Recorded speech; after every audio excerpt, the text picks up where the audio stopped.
Our guest today is Sybil Amuti. Several years ago, Sybil was expecting her second child. Upon running some tests, the doctors diagnosed their unborn child with trisomy 18. The doctors called her in and prompted her to abort her pregnancy. Prior to this situation, I've been through a lot of scenarios where I wanted to quit. A lot of depression, attempted suicide. And these are moments where I wanted to quit in the past, and I couldn't.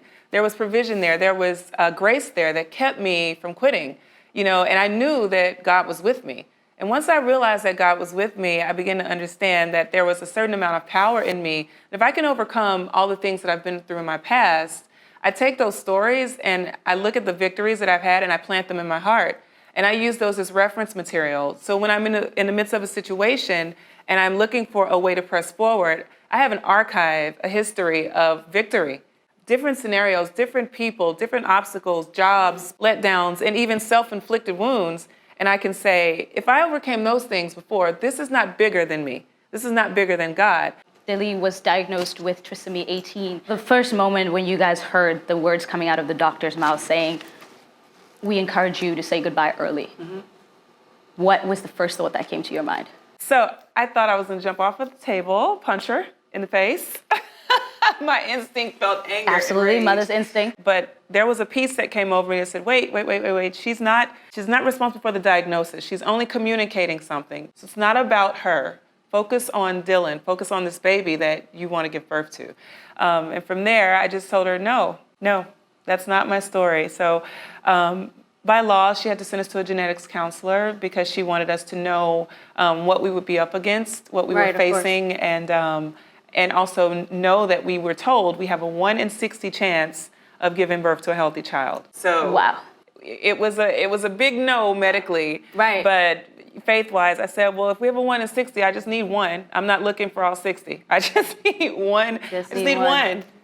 And what were some of the challenges that came after you made that decision, that initial decision to be like, I'm going through with this. This is my child. But what was that process like? What kind of challenges came against you?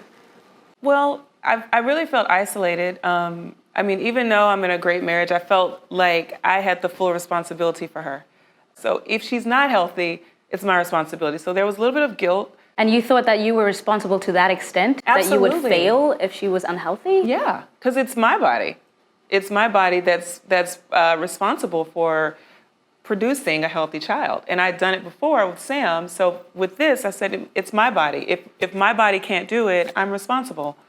So just to fill you guys in, Sybil did not go through with the procedure, but you were faced with, like you said, isolation. You felt ridden with guilt. I want to backtrack to what you said when you were at your darkest times. When you were there, how did you see the light? How were you able to see God? How were you able to see the greater self in you? Yeah. One, I feel, people have to, or I had to make the decision that I wanted to believe. And it's a choice. I can choose death, I can choose life. I chose to believe. I wanted to believe, despite everything that I saw, I wanted to believe there was something better. And so I kept searching for something better. It's a choice. If I'm looking to doubt, I'll doubt. If I'm looking to believe, my lenses are different. Despite anything that I come up against, I will believe that the power in me gives me the ability to move forward. You have to have that perspective. And then I had to have proximity to people that could keep me empowered to believe. So it was very important that I not go around telling everyone about this diagnosis. People will be whispering in your ear. Deciding for me. Did you see the pictures of these babies that have with webbed feet and hands? What would make you different? And there were a few people that were close to me that had opposing views that said, well, what if? But what if? Well, what if? And I said, yeah, but what if she's healthy? What if she's healthy? Then we win, right? So I think it's important when you are in a low point and you're feeling alone, to connect with people that can empower you to make the decisions that you can't make on your own. I had my husband in my corner. I had my sisters. I had my friends. I had people in my corner that understood what my life is about, and they knew my purpose, so they knew that this was bigger than quitting. Absolutely. So those two things for me, believing and then having that proximity, help to keep me activated, keep me focused, and keep me driving. Yeah. You mentioned earlier that you were in a really great relationship. Like you and your husband have this amazing, Fire. right? guys. You guys are literally a very inspiring couple. Thank you. Just how you support each other and you know, just be there for each other and grow together. So it's really inspiring to me. However, I wanted to say with you guys getting to this point, it's a great challenge, you know, and that can put a huge strain on a marriage. Yeah. Were you guys always at the same accord? Or was he worried of like you might be making the wrong decision? Did he waver at any point? Did you have to pull him into your corner? What was that process like with making a decision this big with somebody that you love? It was simple for us because we had decided from the beginning of our marriage that when we come together, we agree on decisions and we do things according to the Word of God. We're Christian. So we always stand on biblical principles for making our decisions. So when it came time to make a decision that, does this look like God or does it not look like God? We knew what we were up against. There was no question for either When one does of something us. look like God? It looks like God when it's got his mark of hope, when it requires you to have faith, when it requires you to walk on water and you ain't never walked on water before. And when it seems all hope is lost, when it feels empty, or when there's an overwhelming abundance of favor that's there. And we had both in that situation. What was the overwhelming amount of abundance? We have such a rich history of victory in our marriage, in our friendships. We've heard stories of other friends that have gone through things and overcome it. So we have a well of wealth, and we live off of that. We don't live off of all the stuff that could have gone wrong. What's the point? It didn't. Creating your own picture. Yeah. Well, I want to kind of like hear Kwaku's side of this as Sure. well. Kwaku, thank you so much for coming. Really appreciate you. Thanks. Well, you've heard most of what your wife has shared with me. What kind of advice would you give to people? Because as Sybil was explaining, it's like you stand on something and all these opposing challenges come against you to draw you off from what you really want to see. Sometimes you're stuck in the wilderness and you don't see anything. You know, like I call it creation hibernation. When you know, create something, you're like, I can't see it. It's like there's nothing going on, nothing's working out. But what is that process? What do you stand on? What do you do during that period of time? Well, you mentioned something about like being in the forest and you can't get out, but what's wrong with enjoying the trees? Like enjoy where you are.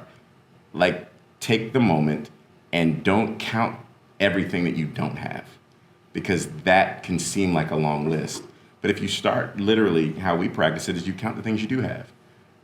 It's gonna sound so cliche, but it's actually true.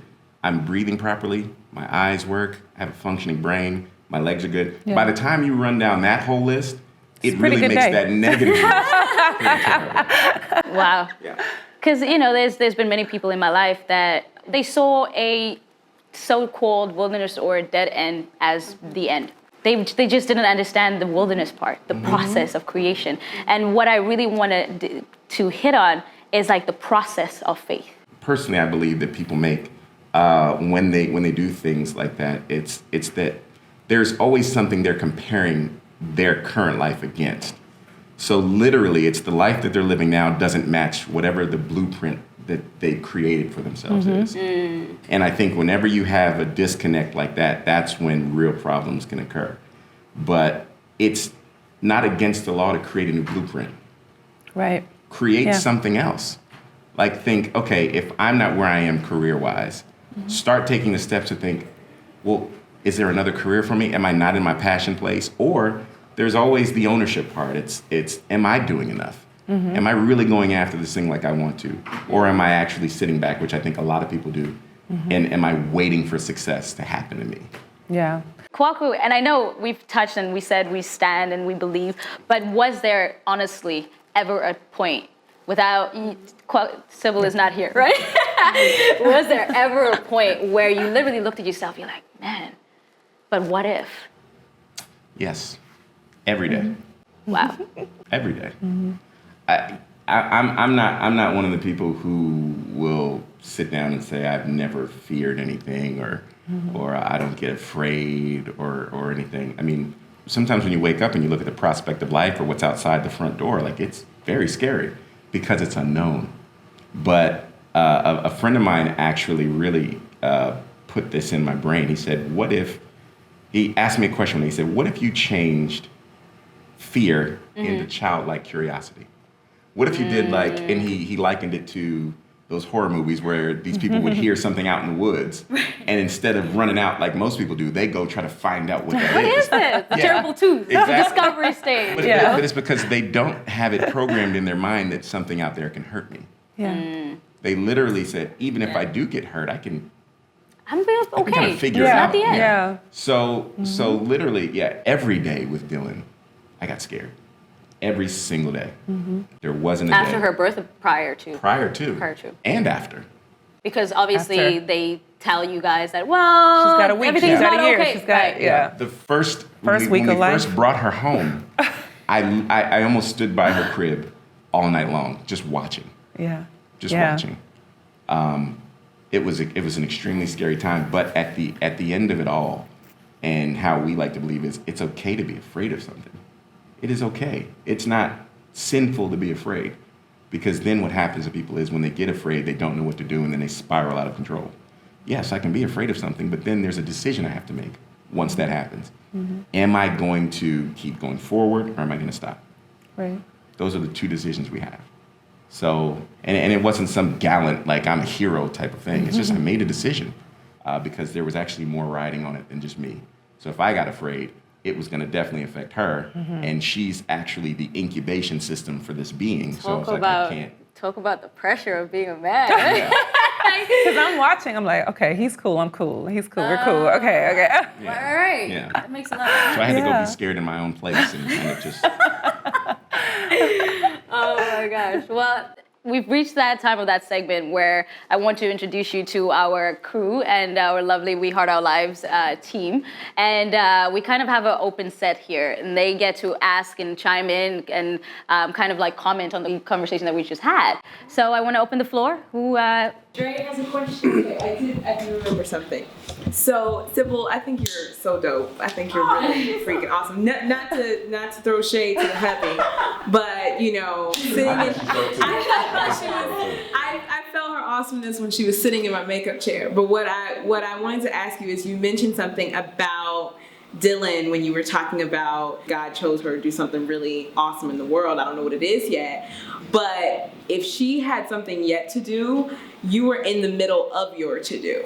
So I was wondering, like, did you recognize your being chosen to uphold such a large task by carrying her? Like, in that moment, you're thinking, I have to save my child because she has so much to do, but I don't want to say like you're that no other woman could do it, but you're a special woman to be given such a a divine responsibility. So I asked in that moment, was there ever this revelation like I was designed for this? So there's something in my design that has to come in to really turn this around. Was there anything that you pulled on from yourself, or did you have a moment of revelation like, I'm a bad woman, like this is not even what do you did anything like that click in your head that gave you kind of a renewed sense of self? Or Great question. That is an amazing. You know what? That perspective was not there. That I honestly definitely felt like Selma was on the inside of me. That there must be a movement that I'm carrying, but I didn't feel qualified to be the person to do it. I had to quickly step into shape. I knew that I needed to shape up. I really did make it more about her. And after she was born, it was a game changer for me. I felt so swagged up to have this kid that no one could have. And I did. I felt like, you can't tell me nothing. Can't tell me. I asked you if that didn't come, It I hit was going to say after. you should take it today and pack up a nice big serving of it and keep it, because That's good. I like that. I would definitely be swagged up. And both of you together, like, you represent the soil you grow from. So it's just, I don't really know for sure if you wake up thinking that, but that she could put a little bounce in your step a little bit. Thank you. That was awesome. Well, before we say goodbye, I want to welcome the kids on stage. Like, where are Dilly and Sam? So you guys get to meet them. Come on in, guys. Oh my gosh, how adorable are you? So, Sam, how does it feel to be a big brother? I don't know. He always tries to just bother me while I'm doing something. She's bothering you? Oh no. Aww. Kisses don't bother you. That's just love. Oh, really? Oh, it's so sweet. Well, guys, we want to say hi to everybody in the camera. Say, we love, we heart our lives. We heart our lives. Well, thank you guys. That's it for tonight. Thank you so much for tuning in. Once again, if you haven't, please watch our introduction video. It'll teach us you a lot more of who we are, what we do, and what we stand for. And I want to leave you with the light within me recognizes and sees the light within you. Take care. Have a great evening.